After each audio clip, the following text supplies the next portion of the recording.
Hər vaxtınız xeyir, dəyərli kanal izləyiciləri. Bu videomuzda müəllimlərin işə qəbulu və sertifikasiyası imtahanına hazırlaşan ibtidai sinif müəllimləri üçün Azərbaycan dilindən 5 suallıq sınaqlara davam edirik.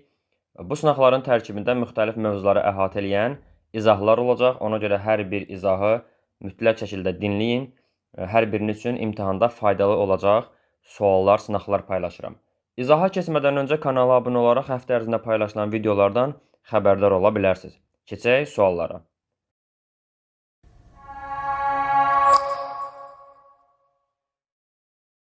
Birinci sual. Frazeoloji birləşmələrlə bağlı verilən fikirlərdən biri doğru və ya səhv olmasına görə digərlərindən fərqlənir. Yəni, burada şərtə görə 4 variantdan, daha doğrusu 5 variantdan 4-ü ya doğru, biri səhv olmalıdır. Və ya tərsinə, 4-ü səhv, biri doğru olmalıdır. Bəzən həqiqi mənada ola bilər. Frazeoloji birləşmələr heç bir halda həqiqi mənada ola bilməz. Bu səhvdir. Mənası izahlı lüğətdə şərh olunur. Bəli, frazeoloji birləşmələrin mənası izahlı lüğətdə şərh olunur. Bu doğru fikirdir. Tərəfləri müxtəlif cümlə üzvləri kimi təhlil olunur. Frazeoloji birləşmənin tərəfləri bütöv təhlil olunur. Yəni, bir cümlə üzvü götürülür. Müxtəlif cümlə üzvləri kimi tərəflər təhlil olunmur. Səhvdir bu. Amonim olsa da antonimi və sinonimi olmur. Frazeoloji birləşmələrin də digər normal sözlər kimi, yəni həqiqi mənalı sözlər kimi həm amonimi, həm antonimi, həm də sinonimi ola bilər. Bu yanlış fikirdir. Dərəyə düşmək, fikir almaq frazeoloji birləşmələrə aid nümunələrdir. Dərəyə düşmək ümumiyyətlə frazeoloji birləşmə deyil. Bu yanlış fikirdir.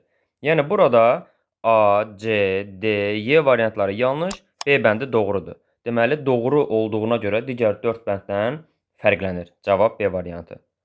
Keçirik ikinci suala. Hansı isimlərə yerli hal çəkiltisindən əvvəl bitişdirici samit qoşulmalıdır? Biz bunun üçün hər bir sözə, verilən sözlərə yerli hal artırmalıyıq.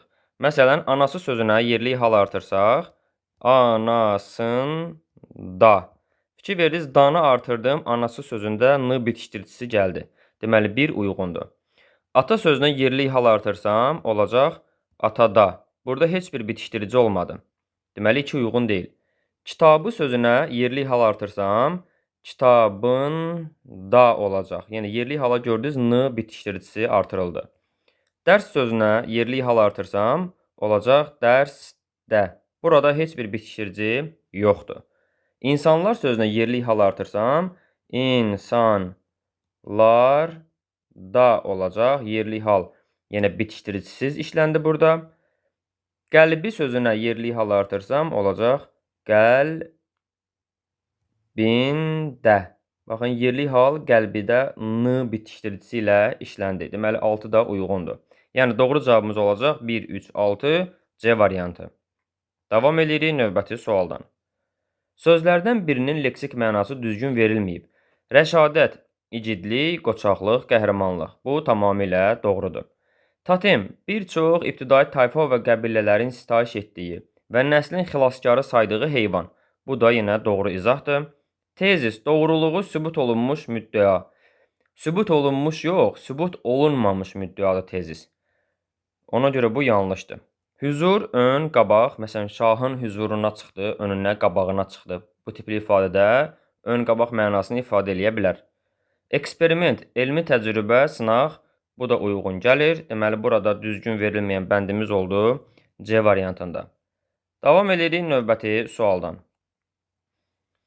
Hansı ismi birləşmənin aslı və əsas tərəfi eyni morfoloji suala cavab verir? Biz əvvəla bilməliyik ki, suallar 2 qrupa bölünür. Bu sualların birincisi morfoloji sualdır, hansı ki, indi şərtdə bizdən soruşur. İkincisi isə sintaktik sualdır. Morfoloji sözü morfologiya bəhsini bizə xatırladır. Yəni, morfologiya bəhsində biz nə öyrənirik? Nitq hissələrini. Deməli, mən bir sözə sual verirəm və bu sual morfoloji sualdırsa, deməli, mən onun nitq hissəsini müəyyənləşdirirəm. Buraya yazıram nitq hissəsi. Yox, sintaktik sual isə sintaks bəhsini xatırladır və bu cümlə üzvlərini müəyyənləşdirmək üçün verilən sualdır. Deməli, burada yazıram cümlə üzvləri. Demək, biz bilməliyik ki, əgər hansısa sözün nitq hissəsini müəyyənləşdirmək istəyiriksə, biz ona morfoloji sual verməliyik. Yəni cümlə tərkibində yox, cümlədən çıxararaq başlanğıc formasına verdiyimiz sualla onun hansı nitq hissəsinə aid olduğunu müəyyənləşdirə bilirik. Cümlə tərkibində verdiyimiz suallar isə onun sintaktik sualıdır. Gəlin indi verilən söz birləşmələrinə əsasən görək morfoloji sualları necə verməliyik. İnsanların çoxu. Burada mən insan sözünü görürəm başlanğıc formada. Bir də çox sözünü görürəm. Morfoloji sualda insan kim, çox, nə qədər sualına cavab verir. Deməli, morfoloji suallar aslı və əsas tərəfdə fərqli oldu. Eyni olmadı. Yanlışdır. Mərd sözü necə sualına cavab verən sifətdir, oğul isə kim sualına cavab verən isimdir. Deməli, suallar fərqləndi, nitq hissələri fərqləndi. Ona görə B-ni də götürə bilmirəm. Daha sonra şüşə qab. Şüşə sözü nə sualına cavab verən isimdir. Şüşə, nə şüşə?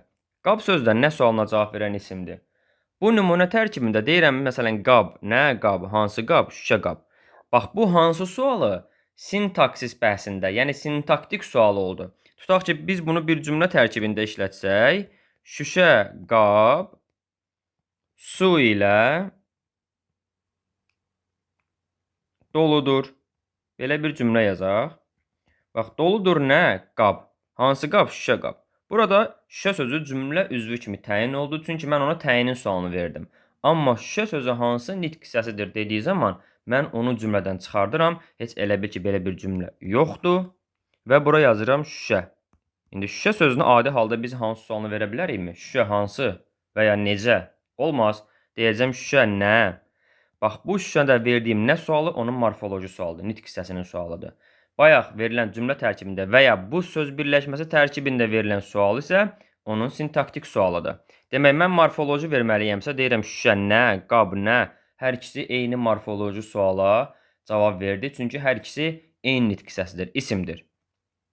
Dahilərin sözləri, başlanğıc forması dahi olan bu söz, sual verirəm, dahi, necə, sifətdir. Söz, nə, söz, isimdir. Deməli, suallar fərqləndi. Uçan, hansı uçan? Baxın, uçan sözündəki an feili sifətdir. Və ona görə də bu nümunə tərkibində uçan quş hansı quş sualına cavab verir. Quş, nə quş? Fikir veririz, yenə suallar fərqləndi, yəni nitq hissələr fərqləndi. Burada doğru cavabımız olacaq C variantı. Morfoloji sual deyirsə, biz eyni bir nitq hissəsi axtarmalıydıq. Davam edirik növbəti sualdan. Hansı nümunədə mürəkkəb adın yazılışı doğrudur? Sumqayıt Dövlət Universiteti. Burada əslində başlıqlar S, D, U yazılması tamamilə doğrudur. Buradakı problem universitetdir. Burada I yoxdur. Ona görə də A-nı götürə bilmərəm. Universiteti olmalıdır. Abbasqulu Ağa Bakıxanov. Verilən qaydaya əsasən, əgər mürəkkəb adlarda ağa, bəy, xan, bu tipli sözlər mürəkkəb adların tərkibində ortasında olarsa və ya sonunda olarsa, kiçik hərflə yazılmalıdır. Yox, əgər əvvəlində olarsa, böyük hərflə yazıla bilər. Bu nümunədə Abbasqulu Ağa Bakıxanov. Ağa görürsünüz, ortada işlənib. Ona görə də necə yazılmalıydı? Abbasqulu Ağa Bakıxanov. Bax, bu formada yazılmalıdır. Yəni, ağa sözü kiçik hərflə verilməlidir. Deməli, bu yanlışdır. Nəcəf bəy Vəzirov. Baxın, bəy də həmin kateqoriyaya aiddir. Bəy sözü mütləq şəkildə kiçik hərflə yazılmalıydı. Müstəqil Dövlətlər Birliyi bu MDB mürəkkəb adının qısaldılmış formasıdır. Baxın, B burada böyükdür. Ümumiyyətlə, birlik ifadəsində birlik sözü böyük yazılır. Bunu yadda saxlayın. Bir çox mürəkkəb adının tərkibində ola bilər. Yanlışdır birlik sözü. Azərbaycan Pedaqoji İnstitutu. Bu da AP abreviaturunun qısaldılmış formasıdır. Azərbaycan Pedaqoji İnstitutu. Burada hər bir ifadə, hər bir söz tamamilə doğru yazılmışdır. Ona görə cavabımız olacaq Y variantı. Bugünkü izahın sonuna gəldik. Siz də həftə ərzində paylaşılan videolardan məlumat əldə etmək istəyirsinizsə, mütləq kanala abunə olun. Onu da əlavə eləyim ki, mən bu sualların hər birini YouTube-da paylaşmadan öncə öz Telegram kanalımda bir-bir paylaşıram. Yəni, öncə işləyirsiniz o Telegram kanalında, sonra izahlarına baxa bilirsiniz. Telegram kanalıma qoşulmaq istəyən müəllimlər də eyni zamanda videonun açıqlama hissəsində qeyd elədiyim linkə daxil olaraq həmin sualları işləyə bilər. Sağ olun, növbəti izahlarda, növbəti videolarda görüşərik.